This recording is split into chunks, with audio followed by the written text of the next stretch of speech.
नमस्कार, वर्ल्ड दर्पण में आपका स्वागत है। मैं जितेंद्र कुमार आज लेके आए कुछ खास नया वीडियो के साथ। आज इस वीडियो के माध्यम से हम जानने वाले हैं जो कर्मचारी चयन मंडल भोपाल से जो पोस्ट निकला है, इसका ऑनलाइन कैसे करेंगे, ऑनलाइन करने के लिए क्या है प्रोसेस, कौन सा वेबसाइट में जाएंगे, स्टेप बाय स्टेप आज सीखने वाले हैं। ऑनलाइन करने से पहले कुछ एक नज़र इसमें डाल देते हैं कि कब निकला था। यह 17/4/2023 को निकला था और लास्ट डेट है 1/5/2023। ठीक है। और अगर किसी तरह से अगर गलत हो जाए तो करेक्शन के लिए आप 15 जुलाई 2023 से प्रारंभ होगा। इसका वेबसाइट यहाँ ये ऊपर में दिया हुआ है, इसको हम बड़ा करके यहाँ पे लिख दिए हैं www.esb.mp government.in।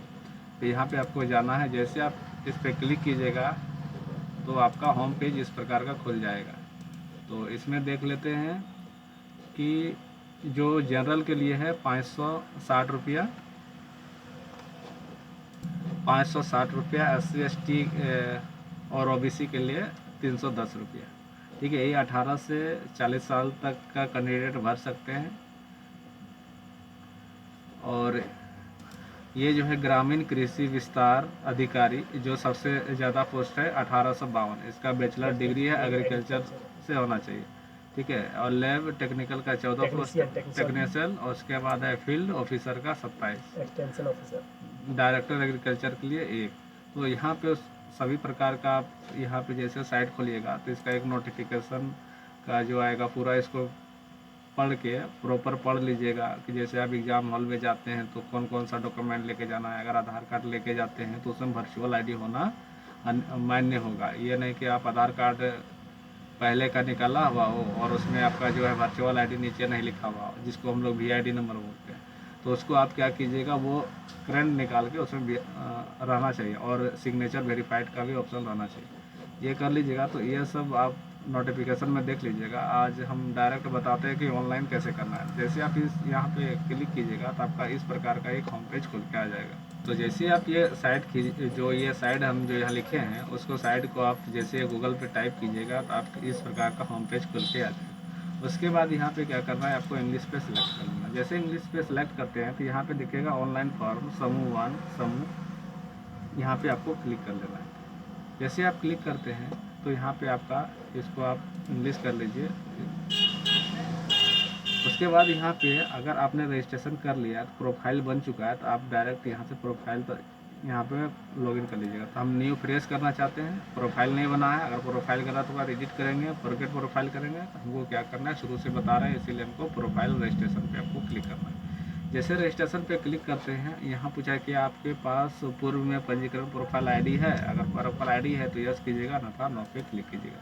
जैसे नो पे क्लिक करते हैं तो आपके एक पुनः आपका नया पेज ओपन होगा। यहाँ पे मोबाइल नंबर, ईमेल ID और कैप्चा डाल के OTP पे कीजिए, सेंड कीजिएगा। जैसे आप सेंड OTP पे क्लिक कीजिएगा तो देखिएगा आपके मोबाइल में एक OTP आ जाएगा। उसको OTP डाल के आपको OTP संपन्न करें पे आपको क्लिक कर देना है। जैसे आप OTP डाल के जैसे बढ़िएगा, अगर पूर्व में आप इस मोबाइल नंबर से आप कोई प्रोफाइल बनाए हैं तो यहाँ पे लिख देगा कि आपके द्वारा दर्ज किए गए मोबाइल नंबर से पूर्व में प्रोफाइल पंजीकरण क्रमांक संख्या ये है, नवीन प्रोफाइल करना चाहते हैं, ये करना चाहते हैं, यस कीजिएगा, अन्यथा नो पे क्लिक कर दीजिएगा। मेरा प्रोफाइल पंजीकरण इस मोबाइल नंबर से पहले बना हुआ चाहे, इसीलिए हम यहाँ क्या करेंगे, यस करके पंजीयन करे पे ओके कर देंगे। तो जैसे आप क्लिक कीजिएगा तो आपका मोबाइल में याद रखिएगा जो आपका एक मोबाइल से दो पंजीकरण नहीं होना चाहिए। अगर 2 पंजीकरण आपने पहले एक नंबर से कर लिया है तो वो दोबारा नहीं होगा। तो यहाँ पे क्या कीजिएगा, आपको मोबाइल में एक पंजीकरण संख्या और पासवर्ड आया होगा, उसके बाद कैप्चा डाल के आपको लॉगिन पे क्लिक कर लेना है।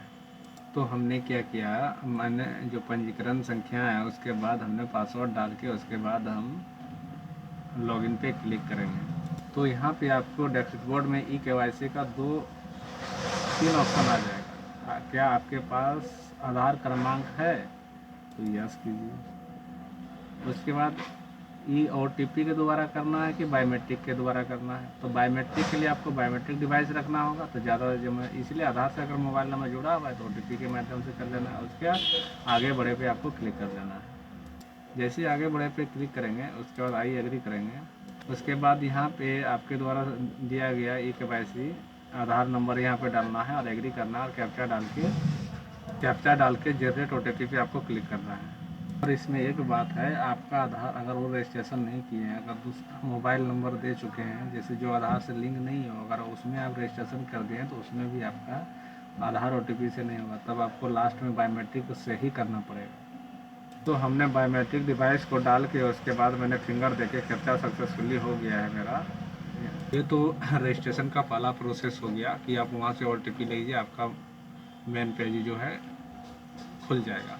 दूसरा है कि आपने रजिस्ट्रेशन किया है लेकिन आपको कोई चीज़ मालूम नहीं है कि हम क्या 30 नंबर, जैसे हम रजिस्ट्रेशन किए तो मेरा पहला मोबाइल नंबर में रजिस्ट्रेशन नंबर मिल गया था, तो हमको यहाँ से क्या करना था कि फॉरगेट भी कर सकते थे। आप रजिस्ट्रेशन नंबर डालेंगे, मोबाइल नंबर डालेंगे तो आपका मोबाइल में एक OTP आ जाएगा, वो फॉरगेट हो जाएगा। तो फिर वहाँ से आपको पुनः होम पे आ जाना है। जैसे होम पे आइएगा तो यहाँ पे प्रोफाइल में जाइएगा, तो क्या कह रहा है कि आपने क्या रजिस्ट्रेशन पहले कर चुका है, ID मिला है तो यस कीजिए। जो आपको मोबाइल में मैसेज गया है उसको यहाँ डाल के कैप्चा डाल के पुनः आपको लॉगिन हो जाना। फिर याद रखिएगा जो आधार से मोबाइल नंबर लिंक है वो कोशिश कीजिएगा आधार में मोबाइल नंबर लिंक होना चाहिए, नहीं तो बहुत दिक्कत होगा आपको रजिस्ट्रेशन करने में। कभी बायोमेट्रिक नहीं लेगा तो कभी सर्वर डाउन रहेगा, इसलिए मोबाइल में OTP होना अनिवार्य है। तो आपका आधार से मोबाइल नंबर लिंक है, उसके बाद आपका मोबाइल में OTP आएगा, आपको यहाँ OTP डाल के आपको गेट डिटेल पे ओके कर देना है। तो हमने पहला जो किया था दूसरा मोबाइल नंबर से रजिस्ट्रेशन कर दिया था और हम बायोमेट्रिक दे दे के पूरा परेशान हो गए थे कि आपका मेरा प्रोफाइल खुल ही नहीं रहा था। तो कोशिश कीजिएगा आपकी आधार में मोबाइल नंबर जो है उसको गेट OTP डाल के ही करना है, क्योंकि हम 5 मिनट से किए लेकिन नहीं हुआ। तो आपको इस तरह का नहीं करना है, आपको आधार से में मोबाइल नंबर जुड़वा लेना है, उसका OTP डाल के खोलना है, क्योंकि अगर आप बायोमेट्रिक से करते हैं तो बहुत ही परेशानी का सामना करना पड़ेगा। तो चलिए हम देखते हैं क्या क्या है। तो यहाँ पे है कि आवेदक का नाम लिखना है, आवेदक का नाम, उसके बाद आपका आवेदक का उपनाम, तो आवेदक का कोई उपनाम नहीं, पूरा नाम लिख लीजिए। उसके बाद नाम लिखना है, उपनाम लिखना है, उसके बाद आपको यहाँ डेट ऑफ बर्थ, पिता का नाम लिखना है, डेट ऑफ बर्थ लिखना है। ठीक है, डेट ऑफ बर्थ लिखने के बाद क्या आपके मध्य प्रदेश के मूल निवासी हैं, अगर मूल निवासी हैं तो यस करना है, अन्यथा नो पे क्लिक करना है। करने के बाद आप लिंग पुरुष है कि महिला है वो आप सेलेक्ट कर लीजिए। उसके बाद आप किस श्रेणी में आते हैं, जनरल में आते हैं, SC में आते हैं, OBC में आते हैं कि ST में आते हैं, वो आपको यहाँ से सिलेक्ट कर लेना है। वो सिलेक्ट करने के बाद अगर आप जनरल में आते हैं, अगर आपका EWS, अगर जैसे आप जनरल कीजिएगा तो आपका EWS आ जाएगा। EWS जिसको बोलते हैं कि जनरल कास्ट को 10% या स्टेट के कारण होता है कि कितना आपको आरक्षण मिलेगा, तो वो आप जैसे यहाँ पे यस करते हैं तो आपको देखिएगा EWS की आ जाएगा। ठीक है, तो आपको OBC पे क्लिक करना है। हम इसीलिए EWS मेरा नहीं आ रहा है क्योंकि हमने जो यहाँ डाला है कि क्या मध्य प्रदेश के मूल निवासी नहीं है। यस करेंगे और EWS में करेंगे तब हम आरक्षण का लाभ ले सकते हैं। जैसे ये कि तब आएगा, यहाँ पे क्लिक आया, हमने नो कर दिया था। इसलिए आप अगर मध्य प्रदेश के निवासी हैं तो हाँ कीजिएगा, पुरुष महिला जो है वो आपको सिलेक्ट कर लेना है। वो सिलेक्ट करने के बाद जिस में आते हैं कैटेगरी में उसको सिलेक्ट कर लेना। वो करने के बाद आप यहाँ पे आपका योग्यता स्तर क्या है उसको यहाँ पे सिलेक्ट कर लेना है। उसके बाद आप ग्रामीण या शहरी में आते हैं उसको आपको यहाँ सिलेक्ट कर लेना है। उसके बाद अगर आप विकलांग में आते हैं तो यस कीजिएगा, अन्यथा नो पे क्लिक कर दीजिएगा। वो करने के बाद उसके बाद क्या आप विवाहित हैं क्या अविवाहित हैं वो लिख देना है, कर देना है। यदि आप हाँ तो यहाँ पे यदि हाँ तो विवाहित की तिथि लिखें। ठीक है, तो बच्चों की संख्या फिर पूछे जाएगा, तो हैं लिखिए, या नहीं है तो नहीं। उसके बाद आपको पता लिखना है, घर, पोस्ट, पिन कोड, पूरा डिटेल जो कि आपका डाकिया जो है कोई भी डॉक्यूमेंट आपको सही तरीक़ा से पता चले कि और पहुंचा सके। वो लिखने के बाद आपको ID प्रूफ में आपको जो है वो डॉक्यूमेंट लिखने देना है, जो है वो नंबर डाल देना है।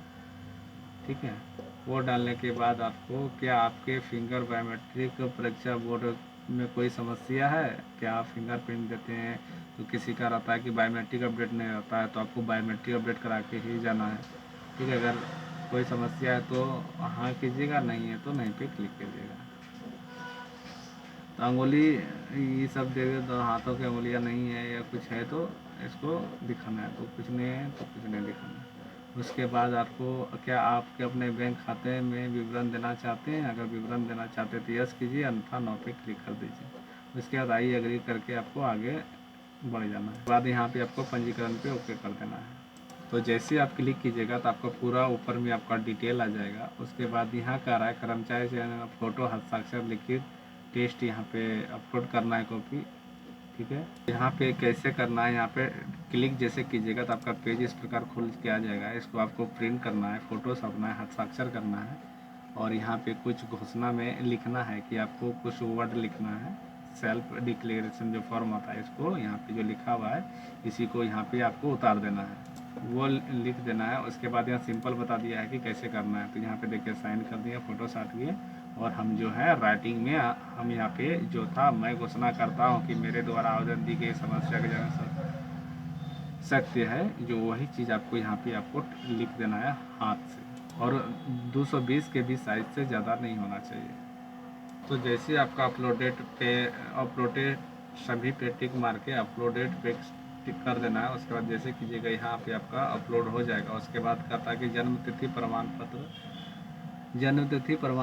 अंक सूची, मतलब 8, 10th या 12 क्लास का आपको मार्कशीट डाल देना है। उसके बाद अनुसूचित जनजाति या जाति में है तो उसको अपलोड करना है। उसके बाद दिव्यांग में आते हैं तो उसको सेलेक्ट करना है।